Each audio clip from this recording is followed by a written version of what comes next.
Welcome to the Draw Shop's Get Genius podcast, where we talk to today's business influencers to pick their brain and pull out their genius. It's time to get genius. Hello, listeners, and welcome to another Get Genius episode. Today, we're talking with Damion Lupo, and it's a really great interview for a lot of us. I think that there's a lot of entrepreneurs, especially, people in general, that have a fear around their finances, really taking a hard, cold look at where they're at and what their future is financially. And Damion has pretty much dedicated his life and his business to alleviating those fears and really helping people to change their mindset. So let me tell you a little bit about Damion before we jump into the interview. He's an entrepreneur, and he's operated many successful businesses ranging from insurance, precious metals, financial consulting, real estate, venture capital, and more. And he's also written books on these topics. And what all of that did for him was make him a lot of money, but really what it did was make him realize where he was in his life and what financial freedom truly is. And so all of this knowledge that he has accumulated and the mistakes, because we learn the best lessons from our mistakes, led him to create a better path leading to financial freedom. And that resulted in his business called Total Control Financial. And so more than a company, much more than a financial planning company, it's a community, and it's manically focused on a vision for creating a community focused on a 10x factor of growth and impact. He had a transformational moment, among many actually, but one moment happened back in 2008 when he experienced his parents, who were working really hard and had financial struggles, and at the same time confronted with a health crisis. And the reality of lost health options due to a lack of financial resources compelled him to dig deeper for a solution. And he thought to himself, this should not happen, not to anyone, not to family or anyone. And so being somebody who was never comfortable with the status quo, he dedicated his energies towards teaching people how to transform their financial future. And he really believes that this is what helps people avoid financial chaos. And most people feel that they have limited options on how to resolve it. And he wants to shift that mindset to show you that you do have options. And especially with people in their 50s and 60s, as they're approaching retirement, it gets pretty scary. And he doesn't want people to live in fear about their financial future. And the sad thing is that many people do, and they're living kind of on the month to month. And even if they are making a lot of money, there's still that fear mindset of, okay, what about the future? And Damion offers so much knowledge and education and support, his business does, and it really makes taking control over your finances an easy choice and not something so scary. And the whole mission that he has is really personal to him. I really see it as a holistic approach to your finances, not just somebody that you give a check to, pay high fees to take over what you might feel you don't have knowledge in. And that's something that we talk about in the interview. Is some people feel stupid when it comes to managing finances and investing and Wall Street and the whole, stocks and trading, and everything is just like, what? And so, of course, because they feel confused, they're handing over their hard-earned money, probably more than they should, for somebody else to manage it for them. And the thing is they may not be managing what's best for you and who you are as an individual. But Damion has that really holistic approach to looking at an individual and really kind of diving into what is it that's maybe holding them back? What is it that they really want and what's right for them? Because what might be right for one person financially is not going to be right for somebody else. And what a lot of planners might tell you might be just something that they're telling a lot of people. It's kind of part of like what they do to get everybody on this same program, when maybe there's something bigger and better out there for you. And Damion has this vast knowledge of financial markets, monetary systems, economics, psychology, and pattern recognition that all gives him this amazing ability to see people's hidden struggles and help them really discover a new way of thinking about their financial health. And we talk about that as well, that it's important to have healthy finances, just like it is important to have a healthy body. But sometimes we take that for granted, and we think that it's just our bodies, or it doesn't really matter, or they don't want to look at the bad habits or the habits that might be harming them. So working with Damion, like in his company, really helps you to rewire your mindset and behaviors. And this, in turn, creates a path of success for his clients and their priorities. And it's cool because we talk about some of the stories that I think we can relate to. If you can have that tangible plan in place, it just takes so much pressure off of you, but you can't get that plan until you know what you're really working with. And Damion has gone through all of this. That's what's so cool. He's an expert in the sense that he's made many, many, many mistakes and he's learned from them. I myself love learning from quote unquote experts like him, because it's not just coming from studying books and doing it the right way from the very beginning. It's really having that desire to learn more because of the mistakes that you've made. And so through him, we can learn what not to do and avoid a lot of those pitfalls. He's very transparent about his own journey, as well as his challenges and his successes. And it's why he's so sought after as an author, as a speaker. Please listen, because you really want to get his book. So pay attention to that at the end. And he's got a great community here with Total Control Financial, which is really important, because a lot of times when working with a financial planner, if you do have one or have been considering one, you don't really get that community and that feeling of a relationship and somebody who's committed to your success. So I'm excited for you all to hear this interview. Damion is awesome. He's all about transformation, not about the short-term transactions. And I love engaging with people like Damion. And he really helps people build that confidence that they need to transform their lives and be healthy on all different levels, which really contributes drastically, like everything, to your financial freedom. And let's face it, most of us, that's what we want, financial freedom. Hello, Damion. Hello, Summer. How are you? I'm doing awesome. It's good to hear you today. It's so good to hear you too. I love that we've been working with you for some years now, making some magical videos.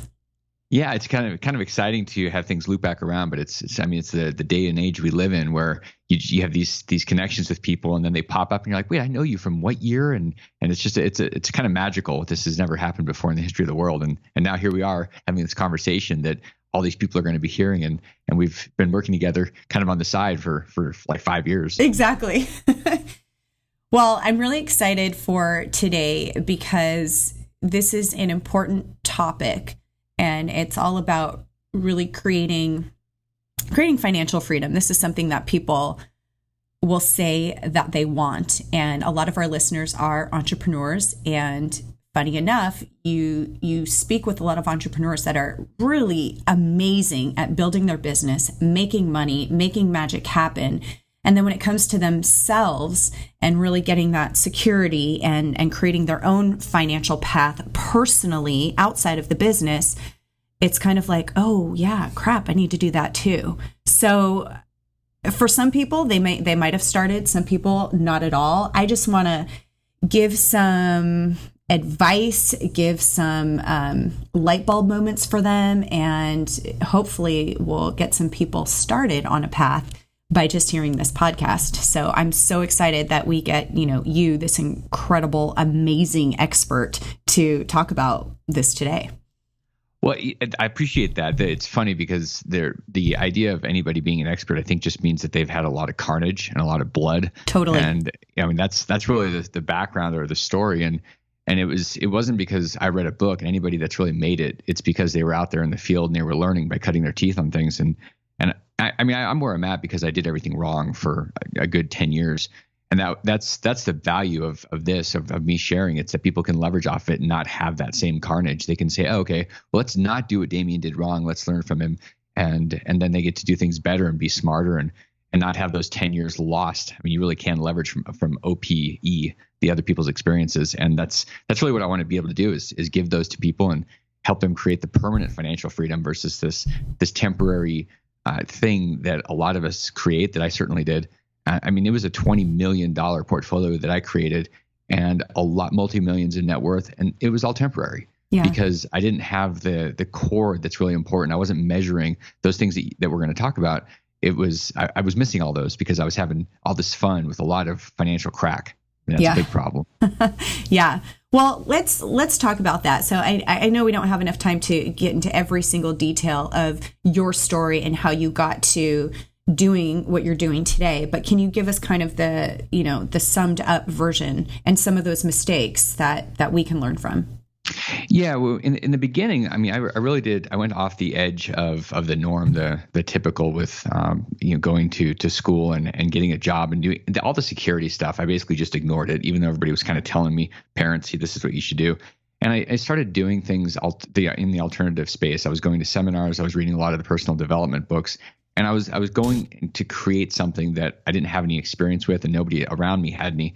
And when I did that, I was going really, really fast. And I think that's what happens for people especially when they're starting out or even in the middle of their entrepreneurial career. It's about the speed. And what is funny is that you realize time will go by and you'll get 5 years down the road, you'll end up there, and 10 years down the road. And if you can plan with the end in mind, you really start doing things differently today. And I wasn't really planning for way down the road with something that I would be proud of. I was just planning for money. So one of the big mistakes was I was focusing on money versus the impact. And so I made a lot of money, but the impact, the side effect, it was like an opposite thing. The impact was that I was killing myself in the process. And so the shift and the learning was that if you focus on the impact, the wealth becomes the side effect. And it really becomes permanent because you go into more of a relationship versus a transactional experience with people. And I was doing a lot of transactions, and it was really the end justified the means. And I see a lot of people doing that. And what they're doing is they're building something that's kind of on quicksand. And I was certainly doing the same thing.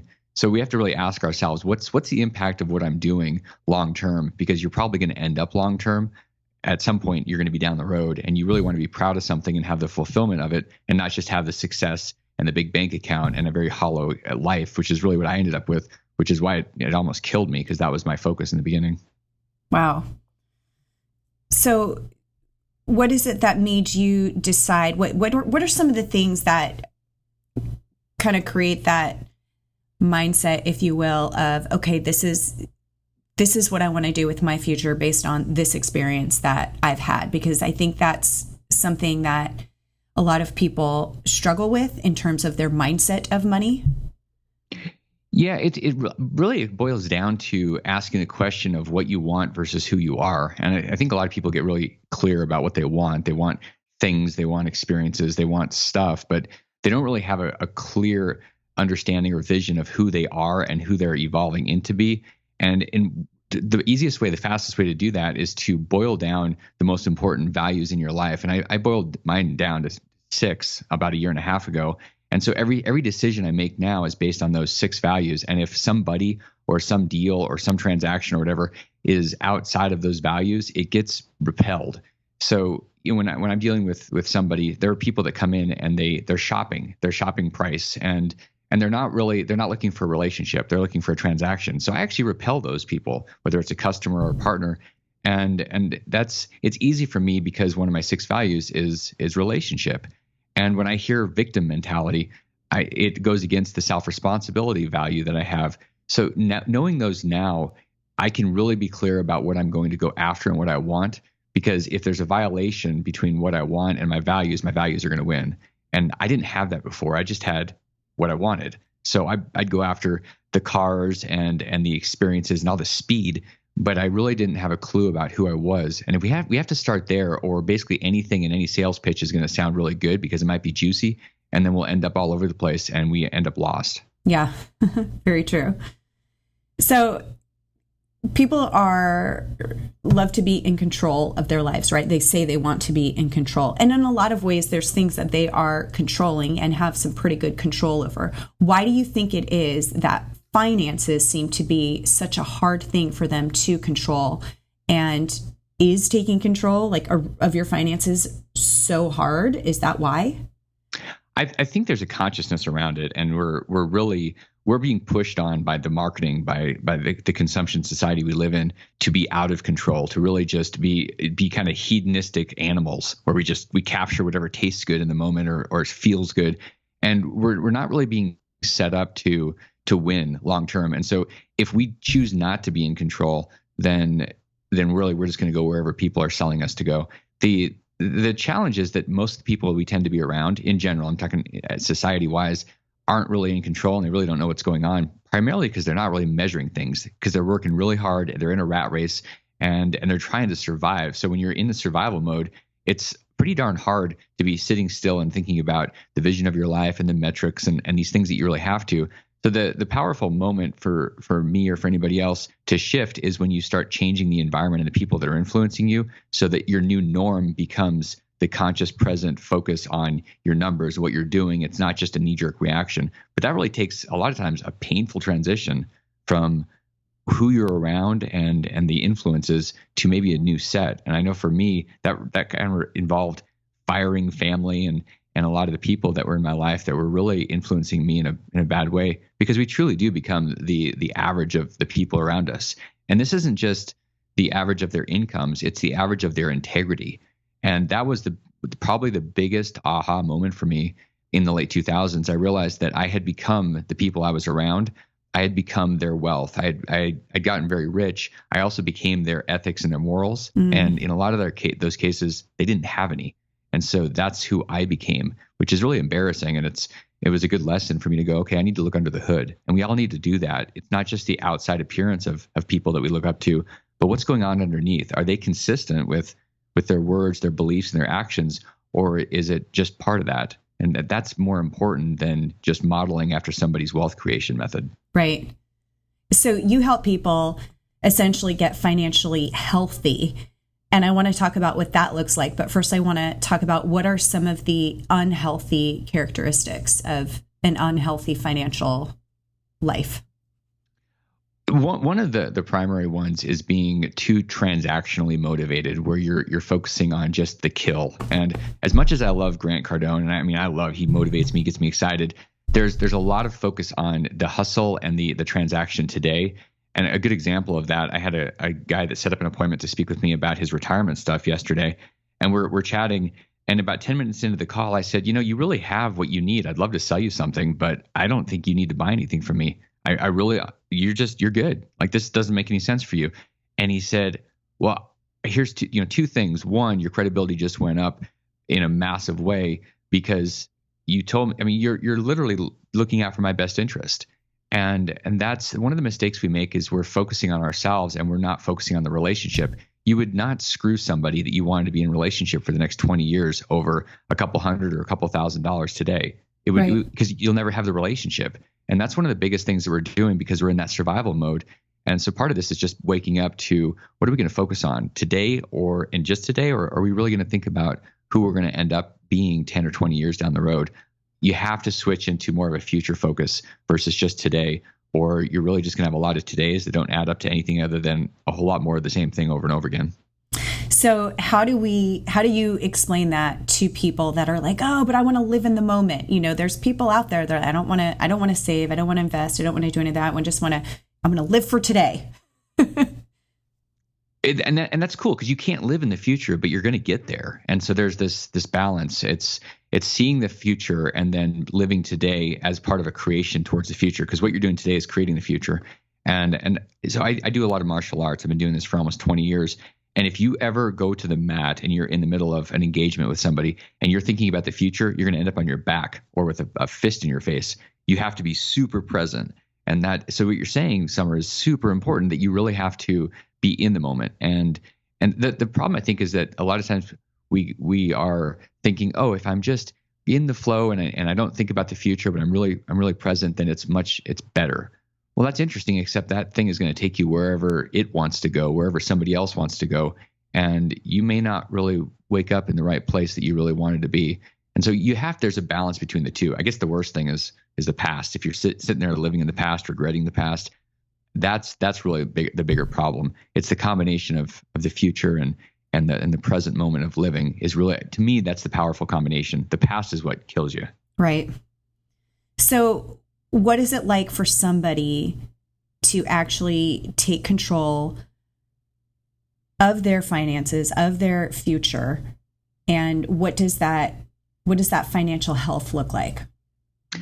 The big shift for people to actually have permanent financial freedom to really because that's when we think about business, when we think about investing, especially, we're constantly asking, okay, what can I do? What do I need to do so that I'm free, that I don't have this financial bondage, and I can actually live the way I want to.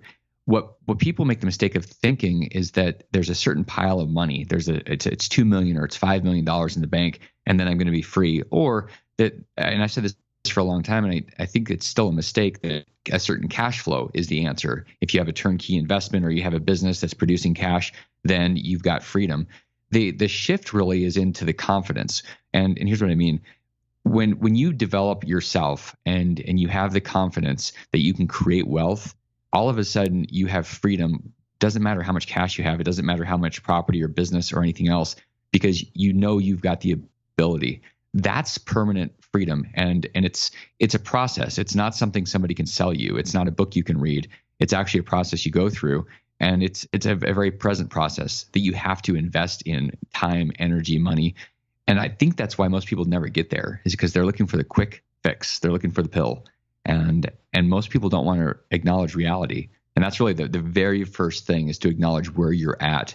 Most people would be pretty disgusted if they actually looked at where they were at financially, what their habits were. And they just ignore it. And then they look for the next hack. They look for the next Tim Ferriss book, so they can do a lot less or a lot more in a lot less time. And that's interesting, but it's not going to create the permanent financial freedom or the permanent freedom to live on their own terms. Right. What is it that you're looking at when you first meet with a client? I look at the thing that can't lie, because we can all lie. We can all make up stories. We can all justify things when we're in conversation. The first thing I do is I'll say, great, let's dig into your numbers. Let's look at what you do. How you behave is really a representation of what you believe and what matters to you. So that means we look at the spending. We look at where the investing is. A great example of this, I was talking with a partner of mine that I did some training with, and for his company, he was helping my team, and we were talking about investing, and he was telling me his story. He'd sold a company, made a couple $1 million, and I said, "Great. So what are you doing now?" He said, "Well, I've invested that money," and he started telling me about the different investments. And by the time he got done, I said, "Okay, so you're down to about 600,000 out of that 2 million, and all of your investments are all based on speed. They're all very exciting, and none of them is stable or producing anything. You're just looking for juice." I said, "So your first step is to take up skydiving or something and make your investments really boring, because you're getting way too much juice out of your investing." And he realized, wow, you're right. And so he was really looking at the hardcore numbers. What was happening? All of his stuff was dropping, but he was in the middle of the exciting space of something happening, but it really was just a depreciation of his assets. So looking at the numbers and being really honest about what is going on, what decisions you've made, how you are in the space you're in. And the simplest thing about having somebody else look at our credit card statements or our bank statements is actually terrifying to most of us. And it's the most exhilarating thing to move through that and be honest, because then you can take control, because you can't change a lie And once you know the truth, you can start adjusting it, but you have to go there first. Yeah. And what I think is interesting is when people actually see the truth and they come to face with their habits, it's actually a weight off of their chest. It's like that was probably more of the stress, is not wanting to look at it. But once they finally look at it, it's like, okay, now I can deal with, now I know what I'm dealing with.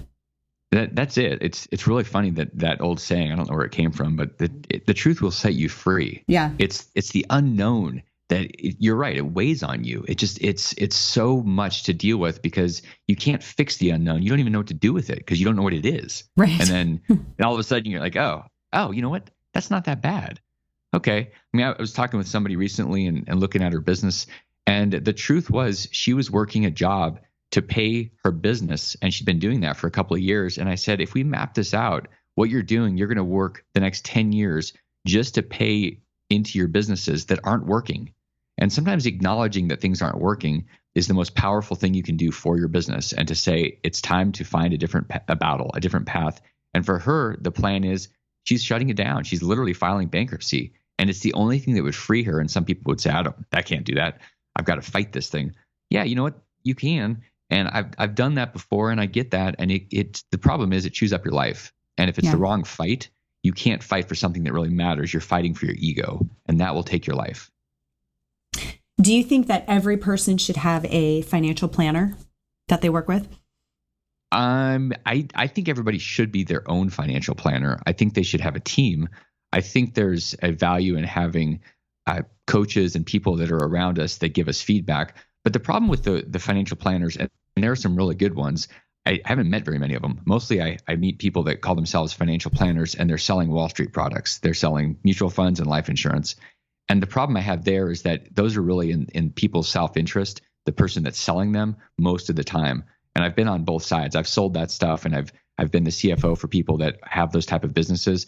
And I see what happens. Tons of money gets made in the selling of those things and the advice. And really the advice is to buy more of those products. And oftentimes it's not in the best interest of the client. And so I have a real hard time with that industry because I think it's very self-serving. Yeah. So I think people really should have other people that are just giving them advice. And that's why I like the coaching industry so much.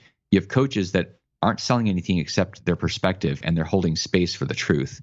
That's more powerful than somebody selling you life insurance or a mutual fund.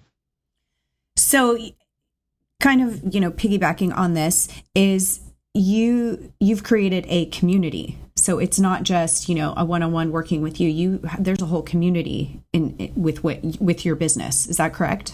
Yeah, and it's really interesting because this got really formed up and firmed up recently that it's about transformation. And so I call it the members of the community transformers. It's Transformation Nation, and there's really a group of people that are taking responsibility for their life, and they're running with it. And it's such an unusual thing for people to really be totally responsible that you almost feel like an outcast. Like, okay, everybody's gonna look at me funny that I'm owning everything in my life.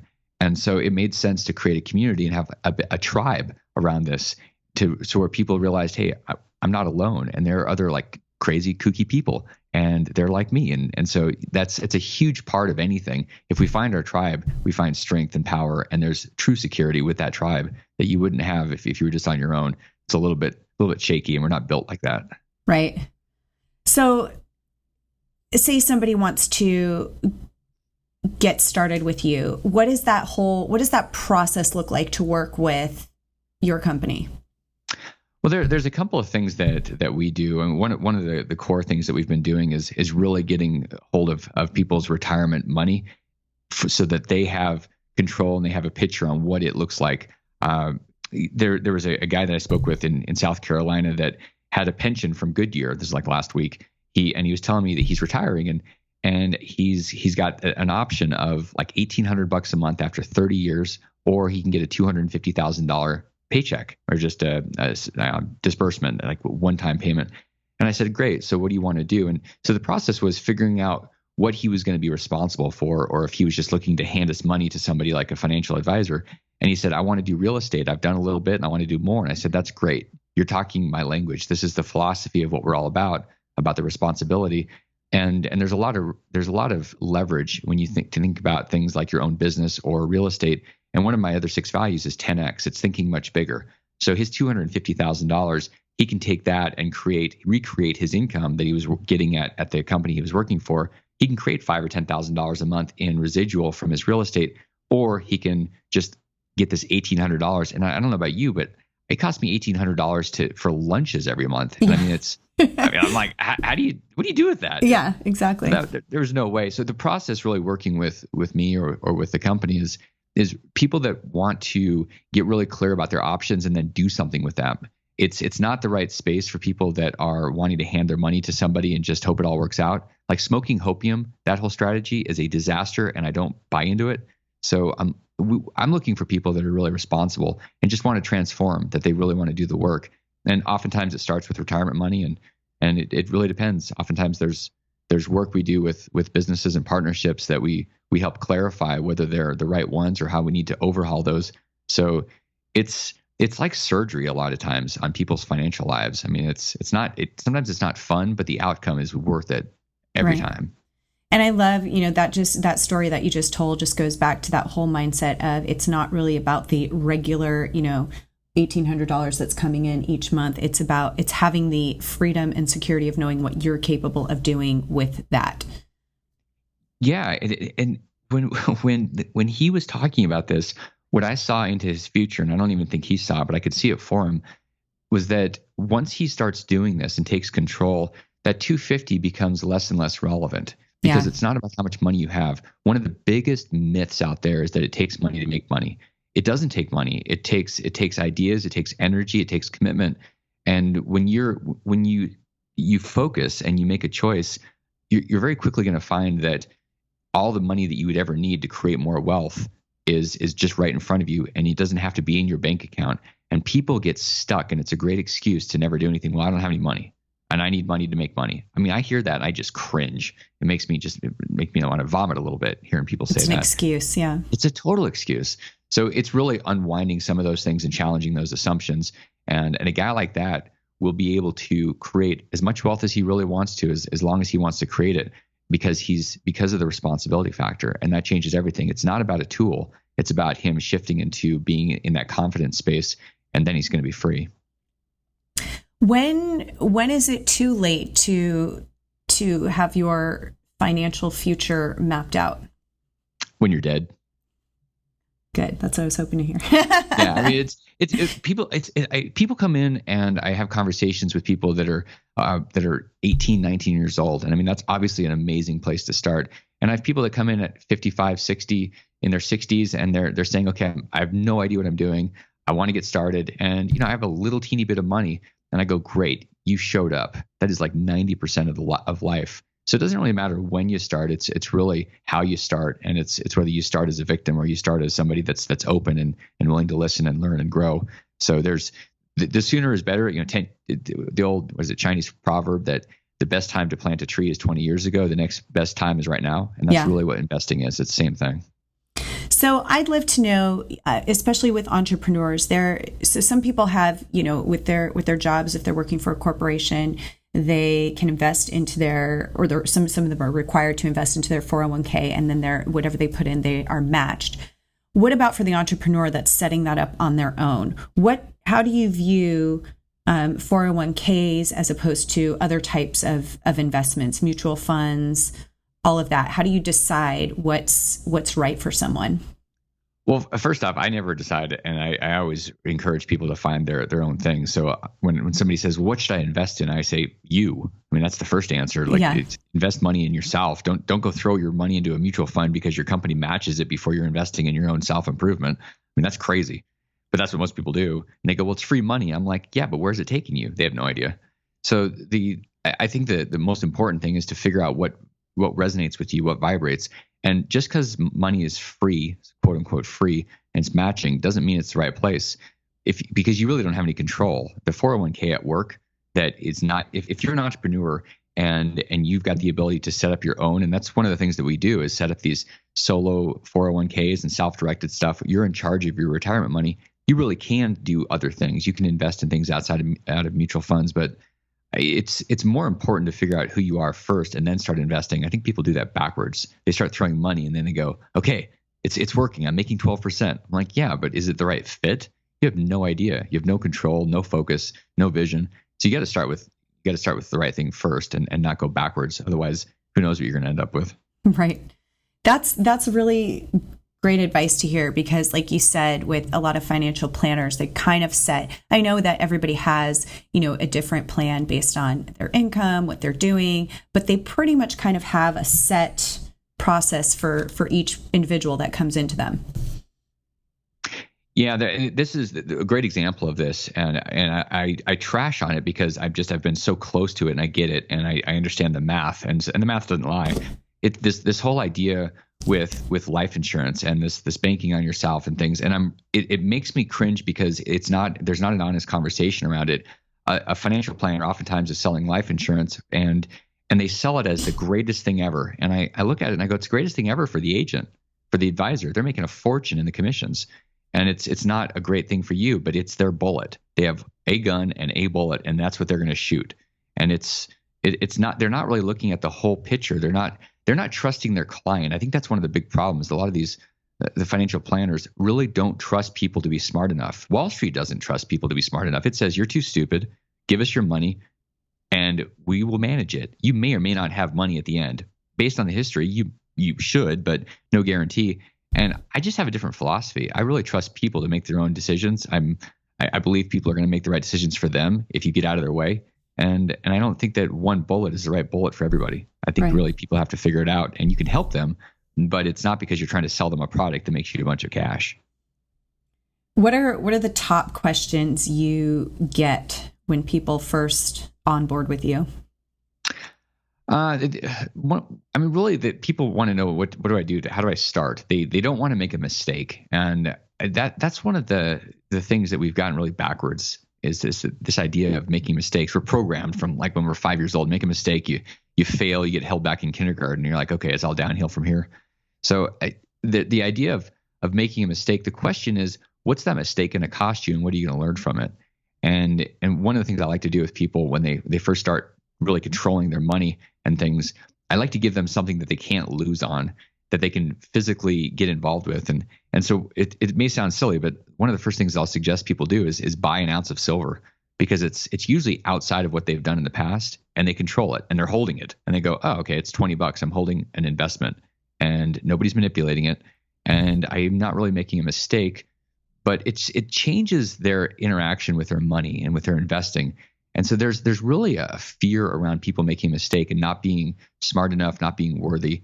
So we really have to push through that. It's really an emotional, psychological experience. It's not really an intellectual experience of you have to be smart enough. It's the emotions that get in the way, and that's what blows people up or really pushes them through.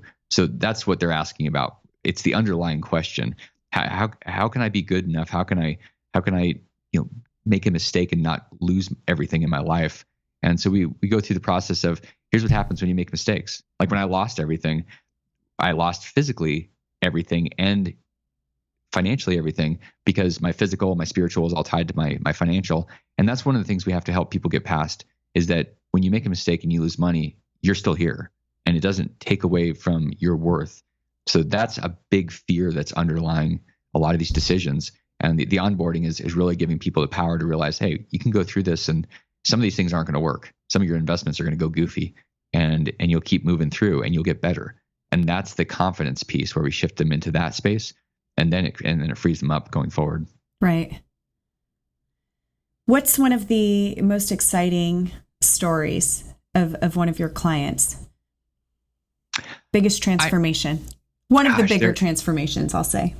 Yeah, I remember that. So there's this a couple that I've been working with for a number of years, and I watched them start off where they'd sold a house, and they had $1.5 million, and they called me and they said, we want to talk to you about money. And I said, great, what do you want to talk about? And this is before it was more formalized on the process, and they said, well, we're not really sure what to do. We've got this cash. And what I could hear, what I could feel was this deep sense of anxiety around losing that money, because they were in their 50s, and if they lost that money, they didn't have they didn't have another 30 years to build it back up, because it was, over a period of time they'd built their wealth, and it ended up in this house. And so I watched them and worked with them for a couple of years where they were doing things. They were out, they bought a rehab house that just turned out to be a disaster. And they learned about investing with people in properties that are in markets that are 1,000 miles away and with the wrong people. So how valuable a team is and how valuable looking at the actual numbers are. And so they got really clear on all this stuff. So they lost money, and then they made some mistakes on some other stuff, but they didn't stop. And that was the cool thing. They kept going. And then they took the lessons from the goof ups, and they started investing in additional property that started working, and they started doing private lending. And what I saw them do was shift into a space of feeling confident that they could make decisions that were going to work. And they didn't feel like they had to have their money held by somebody else. They could actually make intelligent decisions.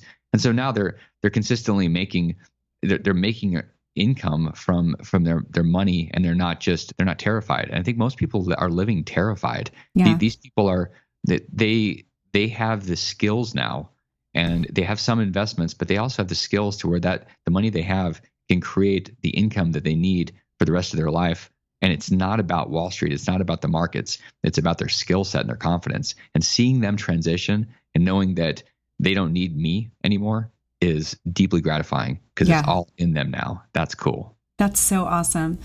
So what would you say the percentage of people that come to you are really unaware of what kind of financial tools are available to them?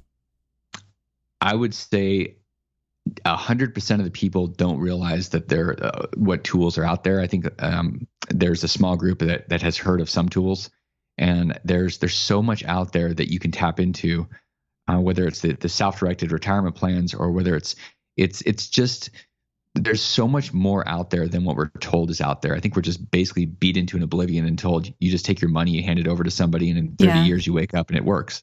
But people don't realize you really have to have conversations with the right people. And those people are not necessarily selling you something. It's like exactly our conversation here. This is where people are going to learn about stuff that's going to open their minds to different things. And you would not get that if you walked into a Wall Street brokerage. They would never share this stuff with you. Why do you think that is? That it's so, I mean, I find that most people are, and I'm talking about like really intelligent people, but they don't know a lot of what's available to them. I mean, I had to learn throughout, different conversations with different people. Again, not people selling me anything, but just, whether it's family, friends, other people that I've worked with, it's not something that's really taught to you. Why do you think that is? Where do we get our stuff? Where do we get our financial information? We get it pretty much from our family, where we started, and it's really anchored. So we might hear about stuff going forward, but we've got these belief systems as kids that are anchored, and there's certain things you do, and you invest a certain way, or you do things with your money a certain way. And so unless you enter into a radically different environment where you're going to constantly get a completely different message, you're pretty much anchored to those things, and you act. I mean, we're consistent. The way we do anything is the way we do everything. And the way we do anything is pretty much from a belief system that was based on growing up and the things that were instilled in us. So you have to pick yourself up and move into a completely different environment, like you were talking about, learning things from other people.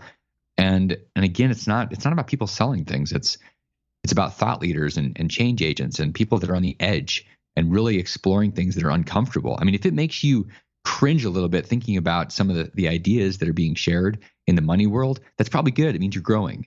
And so you want to find those people that are out there where, like, sometimes people will say, this just sounds too easy. It sounds too good to be true. And I laugh and I go, why? Because Wall Street has created this complexity around things so that you feel like you are not smart enough to be able to understand derivatives and these high frequency trading things and all this stuff. So you go, I don't get it. It's too much for me. I'm going to focus on what I do. I'm sure most listeners right now just went, yep, that's me. Yep. No, it's brutal trying to get into that world, but the reality is you don't have to. If you realize it's only complex because that it keeps people stuck and it keeps them a victim. And it's done on purpose because it's really profitable for that system to make sure that people feel too stupid to actually take control of their money, because the fees are so big to keep people stuck inside a system forever. Oh, yeah. Gosh, that's a whole another conversation too with fees. Yeah, exactly. Oh boy, I know there's so much more, and there's so much that you have to offer with Total Control Financial. Is that where we can send people to get more, to learn more, to find out if they want to work with you, read some testimonials, see what you're all about? Yeah, definitely. Yeah, Total Control Financial is the place to go. And I wrote a book on one of the things we've talked about a little bit on this retirement stuff. And the book it's called The Total Control Guide to the QRP. And you can get a copy of it. There's a physical copy that I'll mail you by going to the site, and get a copy of that. Even whether you've heard of it or not, getting a copy of it is going to expand your options and your thinking, and it's going to trigger some things. So my suggestion is go do that one thing. If there's only one thing you do, just go get a copy of that book, and maybe it'll make you think. Maybe it'll open up some options that you didn't have before. Awesome. And they can get that at totalcontrolfinancial.com? Yep, absolutely. Awesome. Very cool. Damion, I want to talk to you for like 3 more hours. There's so much, and I love this stuff. And I think I kind of love it because it's not really out there. So I get excited when there's people like you who you just have a very holistic approach to it. And it's really about the individual and not just about the plan that the planner wants you to take. So yeah, I appreciate that. I think that's part of the philosophy too. I was actually meeting with my doctor yesterday, and he's a naturopathic doctor, and that's a holistic approach. And so it's really, there's a consistency with how I look at things. And I think it's important for us to really find people that see a big picture and aren't just trying to find the symptoms. They're not just trying to poke at this one little piece, but they're really having a conversation about the whole. And that's what this is. Finance is no different than our bodies. We can't just focus on our toes. There might be something bigger. It might be the food that we're eating that's causing the problem in our toe. But if we go, the toe is the problem, get rid of the toe. I mean, that's what we do with our finances. Yep. It's not. It's a reflection of who we are. So we need to start there, and that's what you'll find with Total Control Financial and with the work that I've done. It's really about the holistic approach to money. So good. I love it. Well, thank you so much. I know that I've learned a ton, and I'm excited to dive in more. I'm definitely getting the book.